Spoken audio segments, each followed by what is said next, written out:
Good morning students. बच्चों, इससे पहले वाले वीडियो में हमने हमारे पुस्तक बसंत भाग 1 से पाठ नंबर 1 और 2 हमने पढ़ लिए। पहला पाठ था वह चिड़िया जो और दूसरा बचपन।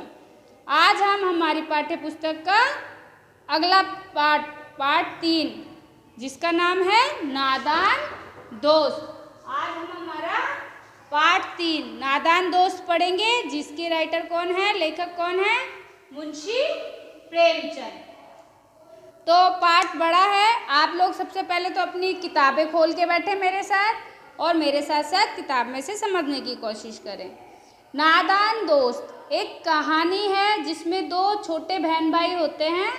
उनकी जिज्ञासा को दर्शाया गया है कि उनकी छज्जा होता है ना, छज्जा, उस पर एक चिड़िया ने घोंसला बनाया है।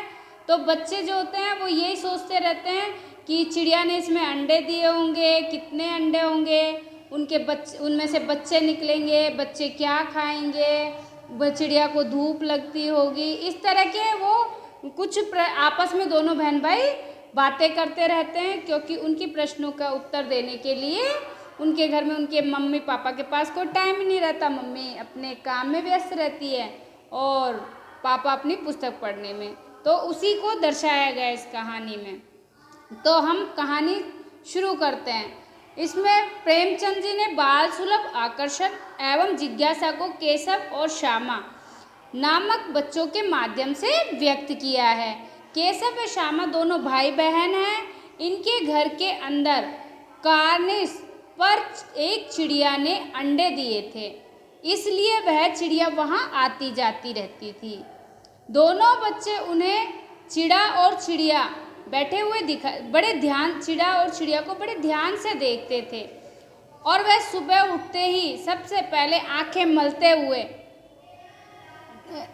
मन में कई तरह के सवाल उठते।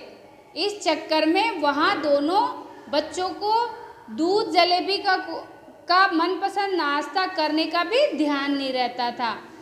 इन चिड़िया और चिड़ा को देखने में पता नहीं उन्हें इतना क्या मज़ा आता जो वे अपना मनपसंद नाश्ता करना भी भूल जाते। जैसे बच्चे उठते हैं, उठते ही दूध लेंगे, बिस्किट लेंगे, लेकिन श्यामा और केशव उठते ही आंखें मलते हुए कार्निश के सामने जाके पहुंच जाते। अपनी मनपसंद दूध जलेबी भी नहीं खाते थे। पता नहीं उन बच्चों को चिड़ा चिड़ी को देखने में क्या आनंद प्राप्त होता था। केशव व श्यामा के घर में एक चिड़िया ने अंडे दिए थे। केशव व श्यामा के मन में उन अंडों तथा उनसे निकलने वाले बच्चों के साथ साथ चिड़िया के घोंसलों के प्रति जिज्ञासा उत्पन्न हो रही थी।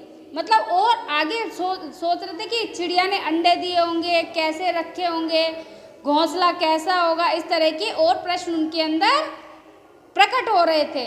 वे अंडों के आकार, रंग व संख्या जानना चाहते थे कि चिड़िया के अंडे कितने हैं, किस रंग के हैं, देखने में कैसे हैं, छोटे हैं, बड़े हैं। उन्हें यह भी जानना था कि अंडों में से बच्चे कैसे निकलते हैं तथा उनके पंख किस तरह निकलते हैं, किसके, जो चिड़िया के बच्चे हैं उनके।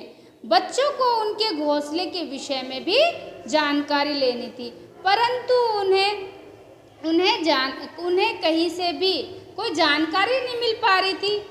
अम्मा को घर के काम धंधों से फुर्सत नहीं थी और बाबूजी को पढ़ने लिखने में व्यस्त रहने के कारण कोई फुर्सत नहीं थी। तो उन बच्चों की जिज्ञासा कौन शांत करता, किसी के पास समय नहीं था। दोनों बच्चे आपस में एक दूसरे से सवाल करके ही अपनी जिज्ञासा को शांत कर लेते, अपने मन में उठे हुए सवालों को शांत कर लेते। आपस में दोनों बहन भाई उत्तर दे लेते थे। केशव अपने को श्यामा से अधिक जानकार समझता है, तभी तो केशव था वो श्यामा का बड़ा भाई था, तो वो उससे समझदार था। तो वो कभी कभी श्यामा के प्रश्नों के उत्तर दे दिया करता था। श्यामा द्वारा चिड़िया के बच्चों के फुर उड़ जाने की पूछे जाने पर बड़े गर्व से पहले उनके पंख निकलने की जानकारी देता है, क्योंकि बिना पंख के उनका उड़ना संभव ही नहीं है। चिड़िया द्वारा बच्चों को क्या खिलाया जाएगा? श्यामा के इस पेचीदा सवाल के ने केशव को निरुत्तर कर दिया। केशव के पास उसका कोई उत्तर ही नहीं था। जब उसकी बहन ने पूछा चिड़िया के जब बच्चे निकलेंगे छोटे छोटे तो चिड़िया उन्हें क्या खिलाएगी, वह चकरा गया। इस प्रकार 3-4 दिन और निकल गए। दिन प्रतिदिन बच्चों की अंडे देखने की जिज्ञासा थी वो बढ़ती चली गई, जानने की इच्छा और ज़्यादा बढ़ती चली गई और वे अधीर हो रहे थे। उनका अनुमान था कि इतने दिन हो जाने के बाद अब जाकर बच्चे अंडों से बाहर आ गए होंगे।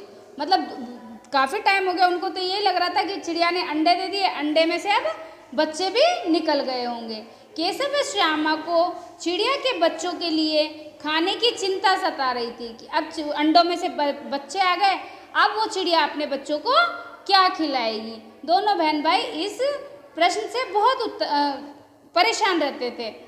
वे सोच रहे थे कि बेचारी चिड़िया अकेली इतने सारे बच्चों को दाना कहाँ से लेकर आएगी, कहीं ऐसा तो नहीं ये गरीब बच्चे चू चू करके ही भूखे मर जाएंगे। तो ये बच्चों हमारे पाठ में नादान दोस्त का आज मैं आपको इतना ही पढ़ाऊंगी। इससे आगे पाठ जानने के लिए हमें अगले वीडियो को देखना होगा। अभी हमने जो पढ़ा है इसमें कुछ कठिन शब्द है, पहले उनका अर्थ समझेंगे।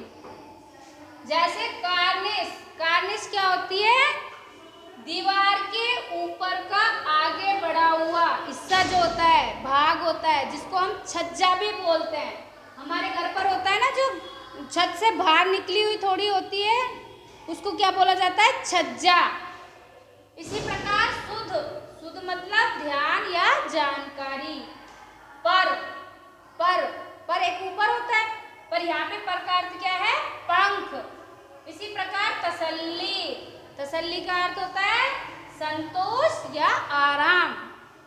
गर्व, गर्व का मतलब होता है अभिमान, घमंड। इसी प्रकार पेचीदा, पेचीदा का अर्थ होता है उलझा या कठिन। जिज्ञासा, जिज्ञासा का मतलब क्या होता है, जानने की इच्छा। किसी विषय पर अगर बच्चे एक बार शुरू हो जाते हैं तो उनकी जानने की इच्छा बढ़ती चली जाती है। जिस प्रकार कार्निश जो भाग था ऊंचा था, बच्चों को जानने की इच्छा थी कि वहाँ पर चिड़िया है, उन्हें चिड़िया का पता था। चिड़िया ने अंडे दिए, अब उसमें कितने अंडे हैं, अंडे किस रंग के हैं, अंडे छोटे हैं या बड़े हैं, तो ये कुछ सब कुछ जानने की उनके मन में जो थी इच्छा बढ़ती जा रही थी, वो उनकी क्या कहलाई, जिज्ञासा। इसी प्रकार अधीर, अधीर का मतलब होता है बेचैन या उतावला। चारा, चारा होता है दाना या भोजन। तो बच्चों आज जो हमने पढ़ा है इसी के आधार पर इसके कुछ प्रश्न हैं जो कि आपको अपनी HW प्रश्न भी करने हैं और आपको शब्दार्थ भी अपनी कॉपी में करने हैं। तो प्रश्न नंबर 1, किसने कहा अंडे दिए थे? किसने दिए थे अंडे? अंडे चिड़िया ने दिए थे और कहाँ दिए थे, कार्निश पर। उन्हें ध्यान से कौन देखते थे, कौन देखते थे, हाँ केशव और श्यामा। इसी प्रकार दूसरा प्रश्न है, अम्मा बाबूजी को किससे फुर्सत नहीं थी? किससे नहीं थी? अम्मा को तो घर के कामकाज से फुर्सत नहीं थी और बाबूजी को अपनी किताबें पढ़ने से फुर्सत नहीं थी। केशव श्यामा के किस प्रश्न का उत्तर नहीं दे सका? कौन सा प्रश्न किया था श्यामा ने जिसका उत्तर केशव नहीं दे सका? श्यामा ने जब केशव से पूछा कि बच्चों के खाने का इंतजाम कैसे होगा, बच्चे क्या खाएंगे, चिड़िया कहाँ से लाएगी, उस प्रश्न का उत्तर, खाने से संबंधित जो प्रश्न पूछा उसका केशव के पास कोई जवाब नहीं था। अंतिम प्रश्न है, बच्चे अपने मन को कैसे समझा लेते? आपस में ही दोनों भाई बहन प्रश्न करते और एक दूसरे को उत्तर देकर अपने मन को समझा लेते थे। तो ये पार्ट 3 नादान दोस्त, इसका पार्ट 1 है। इसमें हमने आज थोड़ा पार्ट पढ़ा है, आधे से कम। पार्ट 2 में इससे आगे वाला पार्ट पढ़ेंगे। ठीक है बच्चों, बाय बच्चों।